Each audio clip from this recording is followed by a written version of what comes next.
এখন দেখবেন channel I সংবাদ।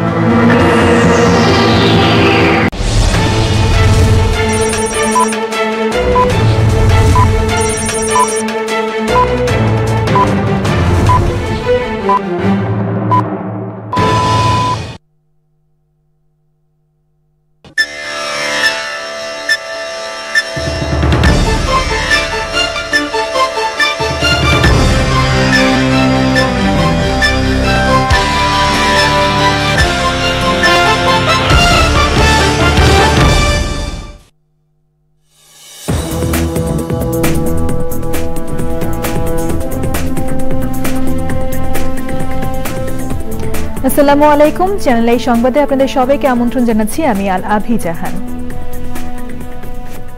বিস্তারিত সংবাদের শুরুতেই জানিয়ে দিচ্ছি ফ্রেশ আটা ময়দা সুজি সংবাদ শিরোনামগুলো।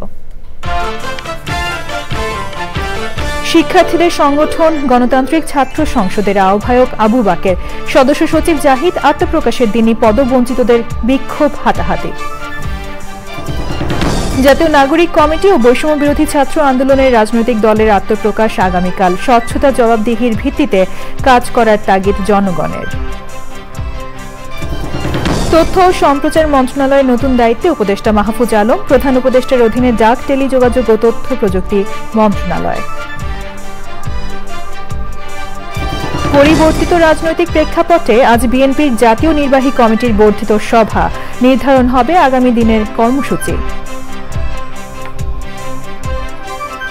এবং চ্যাম্পিয়ন্স ট্রফিতে আজ স্বাগতিক পাকিস্তানের মুখোমুখি বাংলাদেশ, আগেই বিদায় নেওয়া দু দলের জন্যই নিয়ম রক্ষার লড়াই।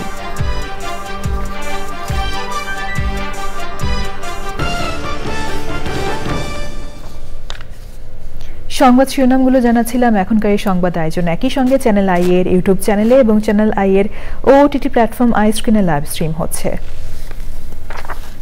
এবার বিস্তারিত।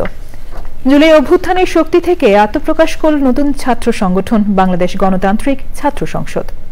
ঢাকা বিশ্ববিদ্যালয়ের শিক্ষার্থী আবু বাকের মজুমদারকে আহ্বায়ক করে কেন্দ্রীয় কমিটি এবং আব্দুল কাদেরকে আহ্বায়ক করে ঢাকা বিশ্ববিদ্যালয় কমিটি ঘোষণা করা হয়েছে। বুধবার বিকেলে মধুর ক্যান্টিনে নতুন সংগঠনের আত্মপ্রকাশ ঘটে। তবে নাম ঘোষণার আগে ও পরে পদবঞ্চিত হওয়ার অভিযোগে বিক্ষোভ হাতাহাতিতে জড়িয়ে পড়ে বেসরকারি বিশ্ববিদ্যালয়ের শিক্ষার্থীরা। লায়লা নওশিনের রিপোর্ট। শিক্ষা ঐক্য মুক্তি মুক্তি স্লোগানে আত্মপ্রকাশ করল জুলাই গণ অভ্যুত্থানের শক্তিকে কেন্দ্র করে নতুন ছাত্র সংগঠন বাংলাদেশ গণতান্ত্রিক ছাত্র সংসদ। পূর্ব ঘোষণার 2 ঘণ্টা পর বিকাল 5টায় নতুন ছাত্র সংগঠনের নাম ঘোষণা করেন আহ্বায়ক আবু বাকের মজুমদার। ঢাকা বিশ্ববিদ্যালয়ের শিক্ষার্থী জাহিদ আহসানকে সদস্য সচিব, তাহমিদ আল মুদাসির চৌধুরীকে মুখ্য সংগঠক ও আশরাফা খাতুনকে মুখপাত্র করে কমিটির সদস্যদের নাম ঘোষণা করা হয়। রাজনৈতিক বন্দোবস্তের মাধ্যমে বাংলাদেশের মুক্তিগামী জনতার, বাংলাদেশের মুক্তিগামী ছাত্রদের স্বার্থ হাসিল হবে। বাংলাদেশ ফার্স্ট, ডিসিপ্লিন ফার্স্ট স্লোগানকে সামনে রেখে আমরা জুলাই অভ্যুত্থানের শক্তি থেকে একটি নতুন এবং ইউনিক ছাত্রদের পক্ষে ছাত্র সংগঠন ঘোষণা দিতে চাচ্ছি। কেন্দ্রীয় কমিটিতে বেসরকারি বিশ্ববিদ্যালয়ের শিক্ষার্থীদের না রাখায় মধুর ক্যান্টিনের সামনে দফায় দফায় বিক্ষোভ করেন তারা। এক পর্যায়ে বিশৃঙ্খল পরিস্থিতিতে নতুন কমিটির নাম ঘোষণা করে স্থান ত্যাগ করেন নতুন ছাত্র সংগঠনের নেতারা। ঢাকা বিশ্ববিদ্যালয়ের শিক্ষার্থীরা সিন্ডিকেট করে বেসরকারি বিশ্ববিদ্যালয়ের শিক্ষার্থীদের কেন্দ্রীয় কমিটি থেকে বাদ দিয়েছে বলে অভিযোগ করেন বেসরকারি বিশ্ববিদ্যালয়ের শিক্ষার্থীরা। আন্দোলন চালাইছে প্রাইভেট মাদ্রাসা, স্কুল কলেজের পোলাপান, এই ঢাবির পোলাপান হল ছাইরা বাইছে সব। তারা হাতে ধাক্কা মেরে বের করে দিচ্ছে, আমরা প্রাইভেট স্টুডেন্ট, আমাদেরকে হাত দিবে কেন? তবে আলোচনার মাধ্যমেই কেন্দ্রীয় কমিটি নির্ধারণ করা হয়েছে বলে জানিয়েছেন ছাত্র নেতারা। এখন যেটা বলছেন যে আসলে প্রাইভেট বিশ্ববিদ্যালয়ের প্রতিনিধিত্ব সেভাবে রাখা হয়নি, দেখুন এখানে আলোচনার ভিত্তিতে সকলের প্রতিনিধিত্ব নিশ্চিত করে কেন্দ্রীয় সংসদের কমিটি, যারা কেন্দ্রীয় সংসদের দায়িত্বপ্রাপ্ত হয়েছেন, তারা এটা নিশ্চিত করবেন বলে আমরা আশা রাখছি। পরবর্তীতে আলোচনা করে কমিটিতে বেসরকারি বিশ্ববিদ্যালয়ের শিক্ষার্থীদের অন্তর্ভুক্ত করার কথা জানান কেন্দ্রীয় ছাত্র নেতারা। Laila Nowshin, channel I, Dhaka. আগামীকাল আত্মপ্রকাশ করতে যাচ্ছে জাতীয় নাগরিক কমিটি ও বৈষম্য বিরোধী ছাত্র আন্দোলনের শিক্ষার্থীদের রাজনৈতিক দল। সাধারণ মানুষ বলছে, নতুন দল যদি স্বচ্ছতা ও জবাবদিহিতার ভিত্তিতে কাজ করে তাহলে মানুষের সমর্থন পাবে। বিস্তারিত মইনুল হাসানের রিপোর্টে। ছাত্র জনতার অভ্যুত্থানে আওয়ামী লীগ সরকারের পতনের পর একটি নতুন রাজনৈতিক দল গঠনের গুঞ্জন ওঠে। তার এই ধারাবাহিকতায় 28 ফেব্রুয়ারি শুক্রবার রাজধানী মানিক মিয়া এভিনিউ সমাবেশের মাধ্যমে আত্মপ্রকাশ করতে যাচ্ছে নতুন দল। নতুন দল নিয়ে সাধারণ মানুষ জানিয়েছে তাদের প্রতিক্রিয়া ও প্রত্যাশার কথা। নতুন দল হিসেবে তাদের আত্মপ্রকাশকে আমি স্বাগত জানাই অবশ্যই, আর অবশ্যই ভালো কাজের জন্য তাদেরকে আহ্বান করি। ছাত্ররা কলম ধরবে, তারা কেন রাজনীতি করবে? এদের তো রাজনীতি করা ইয়ে নাই। পাবলিক তো দুসারাত না পারবো, আমরা তো না পারবো বিএনপি যেত, কোন দিকে যাবো? তাদের থেকে যদি ওনারা ভালো কিছু করে, জনগণ যদি এটা প্রকাশে বাস্তবে দেখতে পায়, তাহলে অবশ্যই জনগণ ওনাদের পাশে থাকবে। জনগণের শান্তি, দেশের শান্তি, এইটাই আমরা চাই, আর কিছু চাই না। আমরা তো চাবো অবশ্যই নতুন কেউ আসুক, নতুন কেউ এসে নতুনভাবে দেশটাকে করুক। তাদের কাছে আমরা চাওয়া, আমরা সাধারণ মানুষ যাতে রাস্তার মধ্যে নিরাপদ থাকতে পারি। দুর্নীতিমুক্ত দেশ, দ্রব্যমূল্য নিয়ন্ত্রণ, বৈষম্যহীন সমাজ, জনকল্যাণমূলক কাজ, বাস্তবসম্মত পরিকল্পনা এবং কার্যকর নেতৃত্বের মাধ্যমে তারা দেশকে এগিয়ে নিয়ে যাবে বলে আশা সাধারণ মানুষের। তরুণদের যদি আমরা জায়গা করে না দেই তাহলে আমরা বুঝবো কিভাবে যে আমরা তরুণরাও ভালো কিছু করতে পারি। দুটো দলই দেখে আসছি, তো নতুন একজন হলে কম্পিটিটর তো থাকবে, সবাই ভালো করার চেষ্টা করবে, এটা আমার কাছে মনে হয়। তরুণদের তারুণ্য নির্ভর যদি একটি দল গঠন হয় তাহলে আমরা মনে করি ভবিষ্যৎ বাংলাদেশের জন্য, নতুন বাংলাদেশের জন্য এটা বেটার হবে। নিশ্চিন্তে যেন মানুষ চলাফেরা করতে পারে, এটাই যেন তারা সফল করতে পারে। আমাদের বাংলাদেশকে যাতে এগিয়ে নিতে পারে তারা, এটাই নতুন দলের কাছে প্রত্যাশা করি আমরা। কেউ কেউ এটিকে ইতিবাচক পরিবর্তনের সূচনা হিসেবে দেখছেন। Monirul Hasan, channel I, Dhaka. তথ্য ও সম্প্রচার উপদেষ্টার দায়িত্ব পেয়েছেন মাহফুজ আলম। তাকে নতুন এই দায়িত্ব দিয়ে প্রজ্ঞাপন জারি করা হয়েছে। মঙ্গলবার নাহিদ ইসলাম পদত্যাগ করায় এই দায়িত্ব পেলেন মাহফুজ আলম। এর আগে তিনি উপদেষ্টা পরিষদে থাকলেও কোনো মন্ত্রণালয়ের দায়িত্বে ছিলেন না। মন্ত্রিপরিষদ বিভাগের প্রজ্ঞাপনে আরও জানানো হয়েছে, ডাক, টেলিযোগাযোগ ও তথ্য প্রযুক্তি মন্ত্রণালয় প্রধান উপদেষ্টা ডক্টর মোহাম্মদ ইউনূসের অধীনে রয়েছে।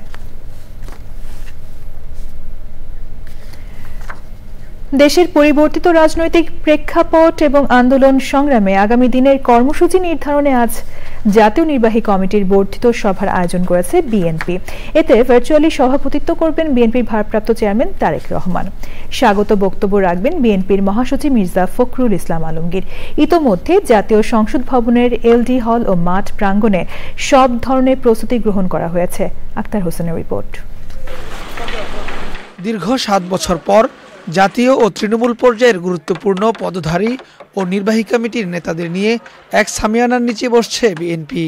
বর্ধিত সভায় জাতীয় স্থায়ী কমিটির সদস্য, বিএনপির চেয়ারপারসনের উপদেষ্টা কাউন্সিলের সদস্য এবং জাতীয় নির্বাহী কমিটির সদস্যরা ছাড়াও আমন্ত্রণ পেয়েছেন সব জেলা, মহানগর, উপজেলা পর্যায়ের কমিটির শীর্ষ নেতারা। সভায় থাকবেন সাবেক সংসদ সদস্য ও মনোনয়ন পাওয়া নেতারাও। প্রায় 4000 নেতার এই সম্মেলনের জন্য ইতিমধ্যেই প্রস্তুত করা হয়েছে জাতীয় সংসদ ভবনের এলডি হল ও মাঠ। আলোচনা হবে বর্তমান পরিস্থিতি, তৃণমূলের ভাবনা ও দলের আগামী দিনের কর্মকৌশল নিয়ে।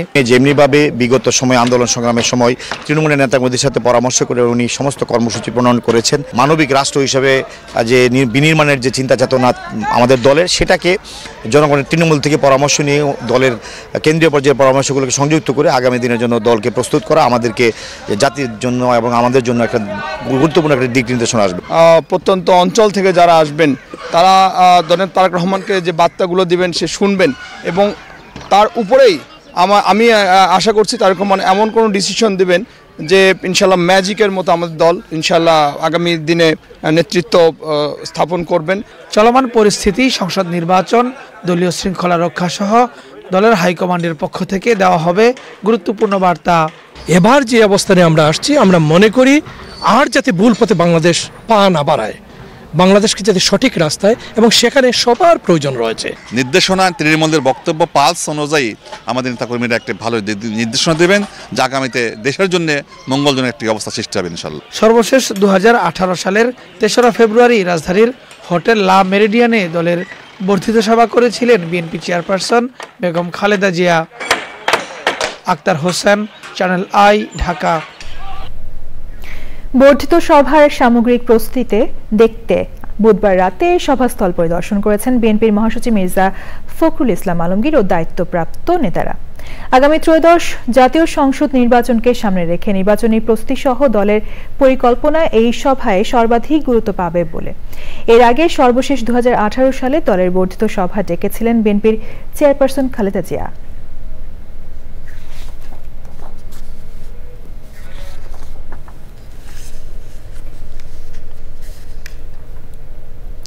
নগরবাসীর নিরাপত্তা নিশ্চিত করতে রাজধানীর গুরুত্বপূর্ণ এলাকায় রাতভর যৌথ বাহিনীর টহল ও চেকপোস্ট বৃদ্ধি করা হয়েছে বলে জানিয়েছেন ঢাকা মহানগর গোয়েন্দা পুলিশের অতিরিক্ত কমিশনার রেজাউল করিম মল্লিক। বুধবার রাতে গুলশানে তিনি এই কথা জানান। তিনি জানান, যত শক্তিশালী হোক সন্ত্রাসীরা পুলিশের হাত থেকে রক্ষা পাবে না। নগরীর নিরাপত্তা রক্ষায় তৎপর আইনশৃঙ্খলা বাহিনী। এর আগে ডিবি প্রধান রাজধানীর বিভিন্ন চেকপোস্ট পরিদর্শন করেন। তিনি জানান, সেনাবাহিনী, পুলিশ, র্যাব ও বিজিবি সম্মিলিতভাবে রাজধানীবাসীর নিরাপত্তা রক্ষায় তৎপর আছে। এ সময় নগরবাসীর সহায়তা কামনা করেন তিনি।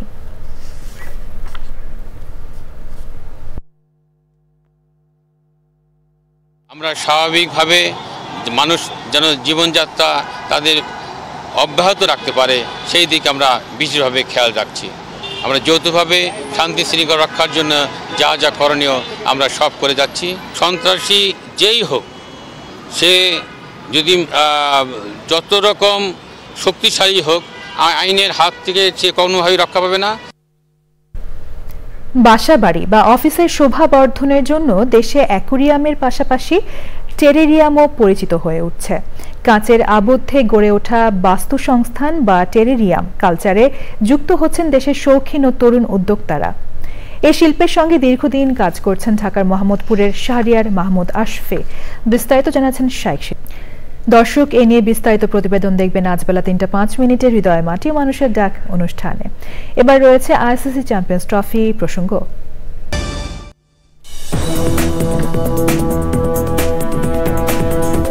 ফিরে এলাম বিরতির পর। তরুণ উদ্ভাবকদের উৎসাহিত ও সম্পৃক্ত করতে আইসিটি ডিভিশনের আওতাধীন স্টার্টআপ বাংলাদেশ লিমিটেডের আয়োজনে ইউথ স্টার্টআপ সামিট অনুষ্ঠিত হয়েছে। রাজধানীর বাংলাদেশ কম্পিউটার কাউন্সিলের কেন্দ্রীয় মিলনায়তনে এই অনুষ্ঠান আয়োজন করা হয়। ইউথ ইনোভেশন চ্যালেঞ্জ 2025-এর ঢাকা ও ময়মনসিংহ পর্বের শীর্ষ 8টি প্রকল্পের প্রতিযোগীরা বিশেষজ্ঞ বিচারক বোর্ডের সামনে পিচিং কম্পিটিশনে অংশ নেন। অনুষ্ঠানে উপস্থিত ছিলেন তথ্য ও যোগাযোগ প্রযুক্তি বিভাগের সচিব শীষ হায়দার চৌধুরী, পলিসি অ্যাডভাইজার ফয়েজ আহমেদ তৈয়ব ও স্টার্টআপ বাংলাদেশের ব্যবস্থাপনা পরিচালক সামি আহমেদ। অনুষ্ঠানের বক্তারা তরুণ উদ্যোক্তাদের সামনে নিয়ে আসতে আয়োজিত স্টার্টআপ সামিট কার্যকর ভূমিকা রাখবে বলে বক্তারা আশাবাদ ব্যক্ত করেন। এবার রয়েছে কৃষি সংবাদ।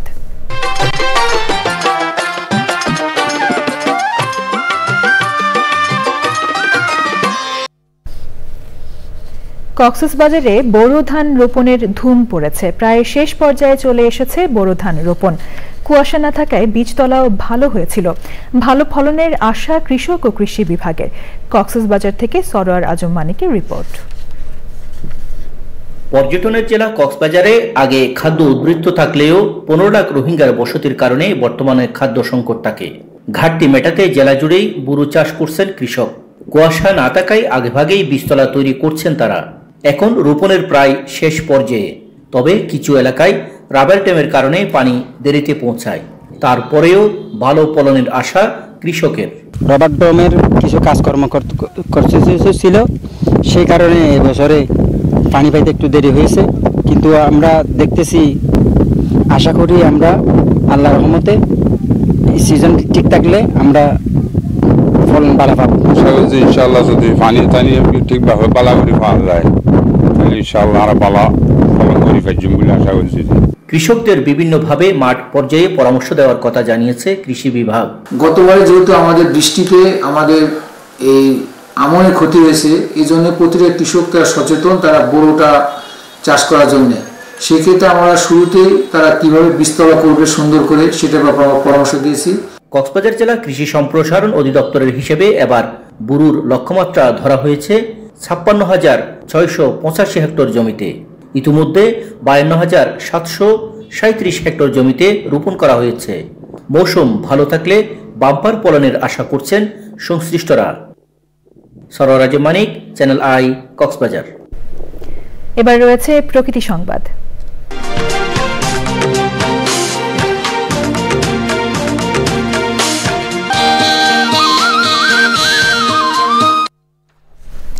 নিজেরাই সেতু নির্মাণ করে অনন্য দৃষ্টান্ত স্থাপন করেছেন নীলফামারীর জলঢাকাবাসী। নদী পারাপারে সেতু নির্মাণে আর্থিক সহযোগিতার পাশাপাশি স্বেচ্ছাশ্রম দিয়েছেন তারা। স্থানীয়দের অভিযোগ, বছরের পর বছর আশ্বাসের বাণী শোনালেও সেতু নির্মাণে কোনো পদক্ষেপ নেয়নি প্রশাসন। আনোয়ারুল আলমের তথ্য, ভিডিওচিত্রে আফরোজা হাসির রিপোর্ট। নীলফামারীর জলঢাকায় বুড়ি তিস্তা ও তিস্তা নদী তীরবর্তী গুলমন্ডা, ডাওয়াবাড়ি, শোলবাড়ি ও কৈমারি ইউনিয়নের 14টি গ্রামে লাখো মানুষের বসবাস। নানান প্রাকৃতিক দুর্যোগের পাশাপাশি চরাঞ্চলের মানুষের আরও কষ্টের কারণ নাজুক যোগাযোগ ব্যবস্থা। বর্ষায় পানিবন্দী জনপদে চলাচলের একমাত্র মাধ্যম নৌকা, শুকনো মৌসুমে হাঁটা পথ। যোগাযোগ ব্যবস্থার বেহাল দশার কারণে শিক্ষা, স্বাস্থ্যসেবা এমনকি ফসলের ন্যায্য মূল্য থেকেও বঞ্চিত হতে হয় চরের বাসিন্দাদের। আমাদের এখানে ব্রিজ নাই, ব্রিজের জন্য পারাপার হতে সমস্যা হয়। বর্ষার সময় তো দোনো পাশে ভাঙন শুরু হয়ে যায়, পারাপার করতে খুব সমস্যা, না থাকে নৌকা, না থাকে মাঝি। এই ব্রিজ নির্মাণটি হলে এই চরাঞ্চলের মানুষ বিভিন্ন দুঃখ কষ্ট এবং কৃষি পণ্য মাল সরবরাহের জন্য, সুচিকিৎসা এবং শিক্ষার জন্য সুযোগ সুবিধা পাবে। প্রায় 50 বছর ধর্ণা দিয়েও সেতু নির্মাণে সংশ্লিষ্ট কর্তৃপক্ষের সহযোগিতা পাননি জলঢাকাবাসী। তাই গোপালঝাড় ঘাটে বেইলি সেতু নির্মাণে সাহসী উদ্যোগ নেয় এলাকাবাসী। শহরাঞ্চলের লোক পারাপার হইতে আমার অনেক কষ্ট হয়, কিন্তু আমরা জনগণ সকলে মিলিয়ে আমরা ব্রিজ দেওয়ার জন্য আয়োজন করছি। এই ব্রিজটা হলে আলহামদুলিল্লাহ দুই পারের লোকের প্রায় 20-22 হাজার লোকের উপকার হবে। পিছিয়ে থাকা জনপদের বাসিন্দাদের মৌলিক চাহিদা পূরণে প্রশাসনকে আরও উদ্যোগী হওয়ার আহ্বান জানিয়েছেন এলাকাবাসী। আফরোজা হাসি, প্রকৃতি ও জীবন ডেস্ক, চ্যানেল আই। এখন দেখবেন খেলার খবর। জানিয়ে দিচ্ছি আরো একবার, শিক্ষার্থীদের সংগঠন গণতান্ত্রিক ছাত্র সংসদের আহ্বায়ক আবু বাকের, সদস্য সচিব জাহিদ আত্মপ্রকাশের দিনে পদবঞ্চিতদের বিক্ষোভ হাতাহাতি। জাতীয় নাগরিক কমিটি ও বৈষম্য বিরোধী ছাত্র আন্দোলনের রাজনৈতিক দলের আত্মপ্রকাশ আগামীকাল। স্বচ্ছতা, জবাবদিহির ভিত্তিতে কাজ করার তাগিদ জনগণের। তথ্য ও সম্প্রচার মন্ত্রণালয়ের নতুন দায়িত্বে উপদেষ্টা মাহফুজ আলম, প্রধান উপদেষ্টার অধীনে ডাক, টেলিযোগাযোগ ও তথ্য প্রযুক্তি মন্ত্রণালয়। পরিবর্তিত রাজনৈতিক প্রেক্ষাপটে আজ বিএনপির জাতীয় নির্বাহী কমিটির বর্ধিত সভা, নির্ধারণ হবে আগামী দিনের কর্মসূচি। এবং চ্যাম্পিয়ন্স ট্রফিতে আজ স্বাগতিক পাকিস্তানের মুখোমুখি বাংলাদেশ। আগে বিদায় নেওয়া দু দলের জন্যই নিয়ম রক্ষার লড়াই।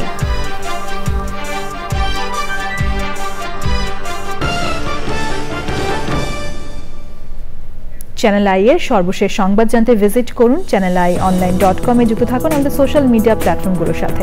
পরবর্তী শীর্ষ খবর দেখার আমন্ত্রণ জানিয়ে শেষ করছি। ধন্যবাদ সবাইকে।